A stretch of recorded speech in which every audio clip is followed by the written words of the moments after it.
أعوذ بالله من الشيطان الرجيم بسم الله الرحمن الرحيم لن تنالوا البر حتى تنفقوا مما تحبون وما تنفقوا من شيء فإن الله به عليم صدق الله العظيم اللهم صل على سيدنا ومولانا محمد وعلى آل سيدنا ومولانا محمد وبارك وسلم وصل عليه.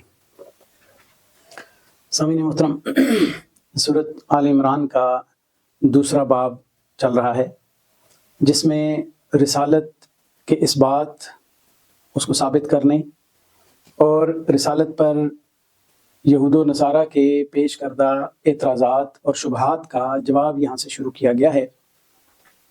تمہید میں رسول اللہ صلی اللہ علیہ وسلم کی رسالت کا اعلان اور پہلے نبیوں سے نبی کریم صلی اللہ علیہ وسلم کی رسالت پر ایمان لانے کے میثاق اور وعدے کا ذکر اس سے بات شروع ہوئی. آج کی تلاوت کردہ آیات کے اندر ان کا ایک اعتراض تھا. بنی اسرائیل کا نجران کا جو وفد ہے وہ مختلف شبہات پیش کرتا تھا، تو وہ آج کی تلاوت کردہ آیات میں اس ایک شبہ کا ازالہ کیا گیا ہے. اس سے پہلے یہ ارشاد فرمایا کہ لن تنالوا البر حتى تنفقوا مما تحبون، کہ تم ہرگز نیکی کی اعلیٰ ترین جگہ کو نہیں پا سکتے حتیٰ تنفقوا، یہاں تک کہ تم اس چیز کو نہ خرچ کرو، مما تحبون، اس چیز میں سے نہ خرچ کرو جس کو تم بہت زیادہ پسند کرتے ہو. اس آیت کا ایک تو عمومی معنی ہے کہ جو اللہ تعالیٰ نے انسانوں کو ریکمینڈ کیا کہ انسان اللہ کے راستے میں خرچ کرے، انفاق فی سبیل اللہ کی ترغیب دی، اور یہ فرمایا کہ تم اپنی محبوب ترین چیزیں اللہ کے راستے میں خرچ کرنے کی عادت ڈالو. ایسا نہیں ہے کہ اگر محبوب ترین چیز اللہ کے راستے میں دی تو اجر ملے گا، اور اگر کم محبوب یا اگر جو کم پسندیدہ چیز دی تو اجر نہیں ملے گا. اجر ضرور ملے گا، لیکن اجر کا اعلیٰ ترین درجہ اس وقت شروع ہوگا جب انسان اپنی محبوب ترین چیز اللہ کے راستے میں دے دے گا.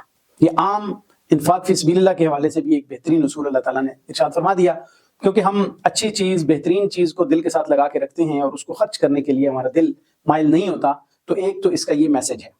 لیکن آیت کے سیاق و سواق کے اعتبار سے اور اس کے بنی اسرائیل کے ساتھ تذکرے کے سیاق اور سواق کے اعتبار سے اس آیت کا مفہوم مفسرین نے یہ بیان کیا ہے کہ یہ در حقیقت بنی اسرائیل کو یہ کہا جا رہا تھا کہ انہیں ملکوں کی سیادت، اپنی قیادت اور سرداری اور دولت اور ثروت یہ بہت زیادہ عزیز تھی، اور اسی چیز کے زائل ہو جانے کے خدشے کے پیش نظر رسول اللہ صلی اللہ علیہ وسلم پر ایمان نہیں لا رہے تھے. پچھلی آیات میں یہ بات گزری بھی ہے کہ رسول اللہ صلی اللہ علیہ وسلم کے کو حق جان رہے تھے، حق مان رہے تھے. ان کے اپنے وفد میں سے ایک بندے نے کہا کہ وہ حق پر ہیں، لیکن ہم اگر ان کو مان لیتے ہیں تو ہماری حکومت چلی جائے گی. تو یہاں ان کو در حقیقت یہ کہا جا رہا ہے کہ تم نیکی کے اعلیٰ ترین درجے کو اس وقت تک نہیں پا سکتے جب تک تم اپنی محبوب ترین چیز کو نہ چھوڑ دو. جب تم اپنی محبوب ترین چیز کو چھوڑ دو گے تو تب جا کے تمہیں نیکی کا وہ لیول ملے گا جس میں اللہ تعالیٰ کی محبت نصیب ہوگی، جس میں اللہ کا قرب نصیب ہوگا، جس میں اللہ کی خوشنودی نصیب ہوگی. تو اس دولت، شہرت، حکومت، سرداری، اس کی وجہ سے رسول اللہ صلی اللہ علیہ وسلم پر ایمان لانے سے پیچھے نہ رہو. تم ان سب چیزوں کو چھوڑ دو تو تم نیکی کا اعلیٰ ترین درجہ پالو گے، اور رسول اللہ صلی اللہ علیہ وسلم پر ایمان لانے کی دولت سے تم مستفید ہو جاؤ گے.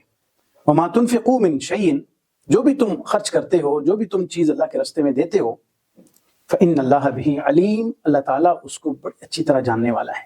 اللہ تعالیٰ اس سے باخبر ہے کہ آپ نے کس خلوص سے دی ہے، کون سی چیز دی ہے، کس نیت سے دی ہے، کس ارادے سے دی ہے، اور اس کے پیچھے کیا فلسفہ کار فرما ہے، کیا نیت کار فرما ہے. تو گویا کہ اس آیت میں اللہ تعالیٰ نے انسان کو اپنی محبوب ترین چیز اللہ کے راستے میں قربان کرنے کی ترغیب دی ہے. اس میں بنی اسرائیل کا ایک یہ طرز عمل بھی تھا کہ وہ ظاہری طور پہ دین کی مختلف امور کو سر انجام دینے کے لیے وہ کوشاں رہتے تھے، کبھی اپنی دینی روایات، کبھی عبادات اور ظاہری حلیہ اور اس چیز پہ بہت زیادہ فوکس کرتے تھے، لیکن ان کا دل اللہ تعالیٰ کا قرب تلاش کرنے کی کوشش نہیں کرتا تھا. وہ ظاہری دینداری کے حلیے کو اختیار کرنا، جیسے آج کل بہت سارے لوگ اپنے آپ کو ظاہری طور پہ تو دیندار قرار دیتے ہیں، اس کا حلیہ بناتے ہیں، اس جیسا جو ہے نا وہ بیہیویئر کرتے ہیں، اس جیسی شکل صورت بناتے ہیں، انداز و اطوار ایسے اختیار کرتے ہیں، لیکن اندر ان کے دل کے اندر ایمان کی وہ حلاوت نہیں ہوتی اور اللہ کا وہ خوف نہیں ہوتا. جب موقع ملتا ہے وہ ان اصولوں کو پامال کر دیتے ہیں جو اسلام نے ایک دینداری کے تقاضے کے طور پر دیے. تو یہاں پہ ان کو در حقیقت یہ بات بھی سمجھانی مقصود ہے کہ ایسا کام کرو جس سے اللہ راضی ہو جائے، اللہ کی رضامندی اور اللہ کی محبت کے حصول کے لیے تم کوشش کرو. اور تم سب سے زیادہ محبوب چیز جب اللہ کے راستے میں دے دو گے نا، جو دنیا تمہیں بہت محبوب ہے، اور تم اس کی وجہ سے تم حق کو پہچاننے اور حق کو تسلیم کرنے سے انکار کر رہے ہو، تو پھر تمہارا یہ ظاہری حلیہ بھی جو ہے یہ تب قابل قبول ہوگا، ورنہ یہ صرف خالی حلیہ ہوگا. اور یہ ایسے ہی ہے جیسے اندر سے کوئی لکڑی ہے، اس کو دیمک نے چاٹ رکھا ہو اور اوپر سے اس کو پالش کر دیا جائے اور اس کو سجا سنوار دیا جائے. تو ایسی دینداری کا اور ایسے حلیے کا اسلام کبھی مطالبہ نہیں کرتا. اگلی آیت میں جو پہلا شبہ ہے جو بنی اسرائیل نے رسول اللہ صلی اللہ علیہ وسلم پر کیا کے بارے میں کیا اور اسلام کے بارے میں کیا، وہ اصل میں بنی اسرائیل کا یہ انداز رہتا تھا کہ وہ رسول اللہ صلی اللہ علیہ وسلم کے لیے، اسلام کے لیے ایسے کوئی نہ کوئی اعتراضات اور شبہات پیش کرتے رہتے تھے جن کو سن کر لوگ برگشتہ ہو جائیں. اللہ تعالیٰ نے قرآن مجید میں ان لوگوں کے جوابات بڑے آسان طریقے سے دیے. ایک شبہ ان کا یہ تھا کہ یہ نبی حضرت محمد صلی اللہ علیہ وسلم اپنے آپ کو ابراہیمی ملت پر کہتے ہیں، لیکن یہ وہ چیزیں کھاتے ہیں جو ابراہیم علیہ السلام کی ملت میں حرام تھی، جیسا کہ اونٹ کا گوشت ہے، اونٹ کا دودھ ہے یا خرگوش ہے. اس طرح کی چیزوں کے بارے میں انہوں نے ذکر کیا. در حقیقت جب اسلام کی اصولی تعلیمات اور اصولی مسائل اور ان کا مقابلہ نہیں کر سکے تو پھر بنی اسرائیل فقہی جزیات پر اتر آئے، فقہی اعتراضات پر اتر آئے کہ ہم ان کو فقہی اعتراضات میں پھنساتے ہیں. لیکن لو آپ اپنے دام میں صیاد آ گیا، اللہ تعالیٰ نے ان کی بات کو انہی پر موڑ دیا اور فرمایا کہ کل الطعام کان حلا لبنی اسرائیل.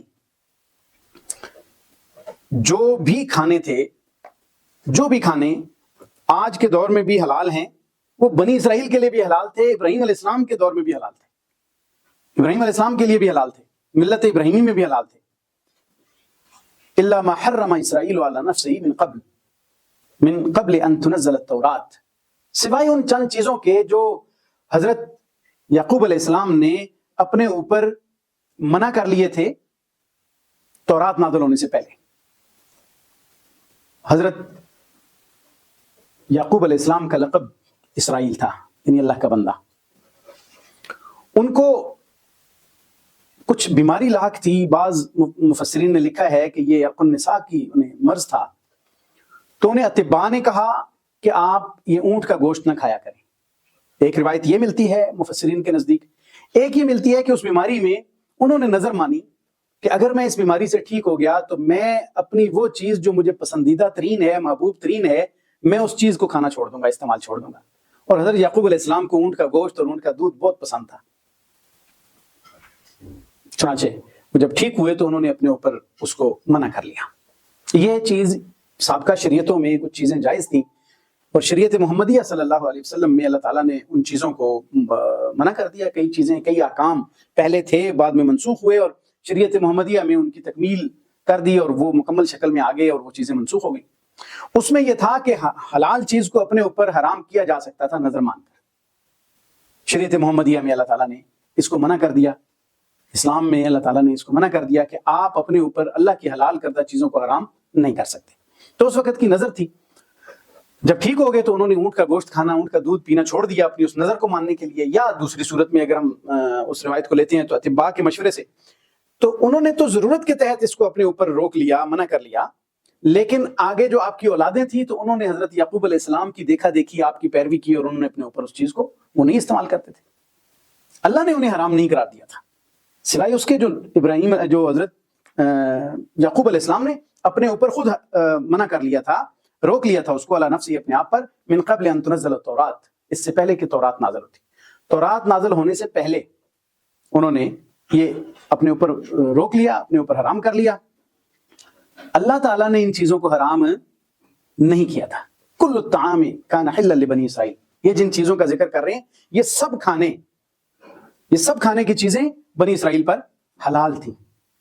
ہاں کچھ چیزیں ایسی تھیں جو اللہ تعالیٰ نے بنی اسرائیل کی شرارتوں اور خواصوں کی وجہ سے ان پر اسپیشلی ان پر حرام کی تھی. ان کا ذکر آگے سورۃ الانعام میں آتا ہے.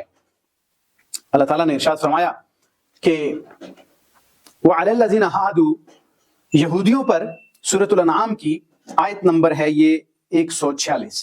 وَعَلَى الَّذِينَ هَادُوا حَرَّمْنَا، صفحہ نمبر 170 ہے. وَعَلَى الَّذِينَ هَادُوا حَرَّمْنَا، یہودیوں پر ہم نے حرام کر دیا تھا کل ذی ظفر، ہر ناخن والی چیز کو جس کے ناخن جڑے ہوتے ہیں. جیسے اونٹ کے پاؤں جڑے ہوتے ہیں، شتر مرغ کے پاؤں جڑے ہوتے ہیں، بطخ کے پاؤں جڑے ہوتے ہیں. تو یہ ایسے ناخنوں والی چیز جن کے آگے ناخن جڑے ہوتے ہیں، یہ مفسرین نے اس کی تشریح کی. ان چیزوں کو اللہ تعالیٰ نے ان پر حرام کر دیا تھا بنی اسرائیل پر.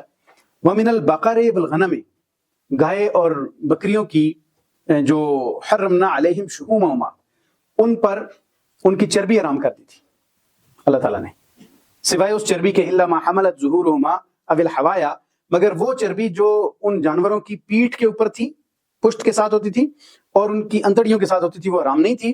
او مختلط بعظم، یا ہڈی کے ساتھ جو چربی لگی ہوتی تھی وہ حرام نہیں تھی. اس کے علاوہ باقی پورے جسم میں، جانوروں کے جسم میں جو چربی تھی اللہ تعالیٰ نے ان پہ حرام کر دی تھی. جیسے گردوں کے ساتھ لگی ہوئی بہت ساری چربی ہوتی ہے، جسم کے اور حصوں میں چربی ہوتی ہے، اللہ تعالیٰ نے کہا نہیں کھانا. ذالک جزیناہم ببغی، یہ اس وجہ سے حرام کیا تھا کہ جو بدلہ تھا ان کی بغاوت کا، اللہ نے بطور سزا ان پر یہ چیزیں حرام کر دی تھی. وَإِنَّا لَصَادِقُونَ، اور ہم یہ باتیں یہ کرنے میں ہم سچے ہیں. اللہ تعالیٰ فرماتا ہے کہ ہم نے جو یہ بات بتائی ہے یہ سچ ہے. یہی چیز یہاں پہ ارشاد فرمائی کہ قُلْ فَأْتُوا بِالتَّوْرَاةِ فَاتْلُوهَا ان کنتم صادقین. تم کہتے ہو کہ ہمارے بنی اسرائیل کے لیے یہ حرام تھی اور تورات میں یہ حرام تھی، تو پھر تمہیں یہ چیلنج ہے کہ فَأْتُوا بِالتَّوْرَاةِ، جاؤ تورات لے کے آؤ، فَاتْلُوهَا، اس کو تلاوت کرو. اگر اس میں یہ چیزیں حرام ہوئی ہوئی ملتی ہیں تو پھر بتاؤ ان کنتم صادقین، اگر تم سچے ہو. وہ تو بطور سزا بنی اسرائیل کو حرام کیا گیا تھا، یہ تمہیں بھی پتہ ہے. تو یہ جب چیلنج کیا گیا تو نجران کے عیسائی یہ چیلنج قبول نہیں کیا. انہیں پتا تھا کہ یہ کچھ چیزوں کو تو انہوں نے خود ڈالا ہے بطور حرام کے، یعنی یہ تو انہیں بھی پتا تھا کہ سزا کے طور پہ، وقتی طور پہ کچھ چیزیں حرام ہوئی تھیں، لیکن جو انہوں نے جو اس میں خرگوش کا بھی ڈالا ہوا ہے کہ خرگوش حرام تھا یا اونٹ حرام تھا، تو یہ چیزیں تورات کے اندر تحریف ہے، خود انہوں نے اس کے اندر ڈالا تھا اس کو. قل فأتوا بالتوراة فاتلوها ان کنتم صادقین، اگر تم سچے ہو تو پھر اس کو تلاوت کرو. اس میں سے بتاؤ تورات میں کہاں لکھا ہے ان چیزوں کے حرمت کے بارے میں.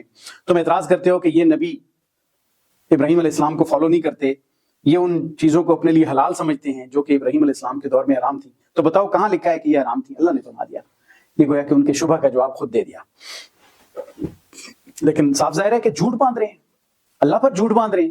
اگر کوئی چیز حلال کیا یا حرام کیا تو اللہ نے کرنی تھی نا، تو یہ اللہ پر جھوٹ باندھ رہے ہیں. فرمایا فمن افترى على الله الكذب، جو اللہ پر جھوٹ باندھتا ہے، من بعد ذلك، اس کے بعد بھی جس نے اللہ پر جھوٹ باندھا، فاولئک هم الظالمون، تو وہ ظالم لوگوں میں سے ہیں، ظلم کر رہے ہیں، اللہ پر افترا باندھ رہے ہیں، جھوٹ باندھ رہے ہیں کہ اللہ تعالیٰ نے یہ چیزیں حرام کر رکھی تھی، اور اس چیز کو بہانہ بنا کر نبی علیہ الصلوۃ والسلام پر ایمان لانے سے جان چھڑا رہے ہیں، یہ بہانہ اور یہ شبہ پیش کر کے. تو یہ تو بالکل باطل شبہ ہے، باطل جو ہے نا یہ اعتراض ہے. قل صدق اللہ، آپ فرما دیجئے نبی صلی اللہ علیہ وسلم کہ اللہ نے تو اس ساری چیز کے بارے میں سچ فرمایا ہے. جو جو چیزیں حرام ہیں، یہی سورۃ الانعام میں اللہ تعالیٰ نے پہلے ان چیزوں کا ذکر کیا کہ جو چیزیں تم نے جان بوجھ کے اپنے اوپر حرام کر لی تھی، اللہ نے تو یہ حرام نہیں کی ہوئی تھی. کچھ یہ چیزیں انہوں نے اپنے اوپر خود حرام کر لی تھی. ٹھیک ہے. اچھا، اسی طریقے سے آگے فرمایا کہ جو چیزیں حرام ہیں ساری شریعتوں میں وہ یہ چیزیں ہیں. یہاں پہ قل لا اجد فیما اوحی الی محرما، یہاں سے تمام ان چیزوں کا ذکر کر دیا جو کہ حرام کی گئی تھی. تو اس کے بعد ارشاد فرمایا کہ یہ جو چیزیں حرام تھیں، یہ ناخنوں والے جانور اور اس طریقے سے، یہ تو ان کی اپنی ببغیہم، ان کی سرکشی کی وجہ سے ان پہ حرام کی گئی تھی. تو یہ سورۃ الانعام میں تینوں پہلوؤں کا ذکر کر دیا. اس سے پیچھے وہ ان چیزوں کا ذکر کیا کہ وہ انہوں نے اپنے اوپر یہ کچھ چیزوں کو حرام کر دیا تھا اور کچھ چیزوں کو انہوں نے اپنے اوپر ممنوع قرار دے دیا تھا. وَمِنَ الْأَنْعَامِ حُمُولَةً وَفَرْشًا كُلُوا مِمَّا رَزَقَكُمُ اللَّهُ وَلَا تَتَّبِعُوا خُطُوَاتِ الشَّيْطَانِ إِنَّهُ لَكُمْ عَدُوٌّ مُّبِينٌ. تو یہ یہاں سے آگے یہ ذکر کیا. تو قُلْ أَذَكَرَيْنِ حَرَّمَ أَمِ الْأُنثَيَيْنِ، یہاں سے یہ ان کی اپنی حرام کردہ چیزوں کا ذکر ہے. یہ اپنے موقع پر جا کر انشاءاللہ اس کی تفصیل بیان کریں گے. لیکن اللہ تعالیٰ نے فرمایا کہ میں نے حلال اور حرام واضح کیا ہوا ہے. جس شریعت میں جو جو چیزیں حلال تھی وہ حلال، جو حرام تھی وہ میں نے بیان کی ہوئی ہیں. ابراہیم علیہ السلام کے دور میں یہ چیزیں حرام نہیں تھی جن کو تم حرام کہہ رہے ہو۔ فرمایا کہ قل صدق اللہ، اللہ تعالیٰ نے سارے حلال اور حرام کے بیان کرنے میں تو سچ فرمایا، واضح کر دیا۔ اب تم اس حلال اور حرام کے چکر میں اور ان منہ شگافیوں میں پڑھ کے اپنی جان مت چھڑاؤ، نبی کریم صلی اللہ علیہ وسلم پر ایمان لاؤ۔ فاتبعوا ملت ابراہیم حنیفا، تم اب ان سب بہانوں کو چھوڑو اور ابراہیم علیہ السلام کی ملت پر ایمان لاؤ، اس کی اتباع کرو۔ حنیفاً، جو یکسو تھے، شرک کو چھوڑ کر، شرک سے بیزار تھے، وہ غیر اللہ کی عبادت نہیں کرتے تھے، وہ ان سب سے بیزار ہو کر وہ صرف ایک اللہ کے ہو رہے تھے، وہ ایک اللہ کی طرف رخ کر کے یکسو ہو کر، یکسو مسلمان تھے، حنیف، جو سب غیر اللہ کو چھوڑ کے ایک اللہ کی عبادت کے اندر مشغول ہو جائے، اپنا رخ اللہ کی طرف سیدھا کر دے، اس کو حنیف کہتے ہیں۔ وما کان من المشرکین، اور ابراہیم علیہ السلام مشرکین میں سے بھی نہیں تھے، وہ حنیف تھے، موحد تھے، توحید پرست تھے، اپنے آپ کو انہوں نے اللہ کی عبادت اور اللہ کی بندگی کے لیے خاص کر لیا تھا، وہ شرک میں نہیں تھے، مشرکین میں سے نہیں تھے۔ مشرک تو اللہ کی بندگی چھوڑ کے غیر اللہ کی بندگی اختیار کرتا ہے، ابراہیم علیہ السلام تو اللہ کے منیب بندے تھے، وہ اللہ انہ لأواہ منیب، وہ تو منیب تھے، انابت والے تھے۔ تو ان کی پیروی کی بات اگر کرتے ہو تو رسول اللہ صلی اللہ علیہ وسلم کی بھی پیروی کرو، جو کہ ملت ابراہیم کے صحیح نمائندے کے طور پہ اس وقت آپ کے پاس آ چکے ہیں، آپ کو بہترین اسوہ ابراہیم علیہ السلام کا دے رہے ہیں اور ابراہیم علیہ السلام کی ملت کی دعوت دے رہے ہیں، ان کے اوپر نازل شدہ احکام کی تصدیق کر رہے ہیں، لہٰذا اس کو فالو کرو، اتباع کرو، اور اگر یہ اتباع کرو گے تو تم اللہ تعالیٰ کے محبوب بندے بن سکتے ہو، اللہ کی محبت کو پا سکتے ہو۔ اگلا اعتراض ان کا جو تھا وہ بیت اللہ کے قبلہ بنانے کے حوالے سے تھا، جو پہلے تحویل قبلہ ہوئی، بیت اللہ کو اللہ تعالیٰ نے خانہ کعبہ کو قبلہ بنایا مسلمانوں کا، تو دوسرا شبہ انہوں نے یہ کیا تھا، انشاءاللہ اس کی تفصیل اگلے درس قرآن میں بیان کی جائے گی کہ بیت اللہ کو کیوں اللہ تعالیٰ نے قبلہ بنایا اور خانہ کعبہ کو کیوں اللہ تعالیٰ نے قبلہ کے طور پر منتخب فرمایا۔ اللہ تعالیٰ سے دعا ہے کہ اللہ تعالیٰ قرآن مجید کی سمجھ نصیب فرمائے۔ وآخر دعوانا ان الحمد للہ رب العالمین۔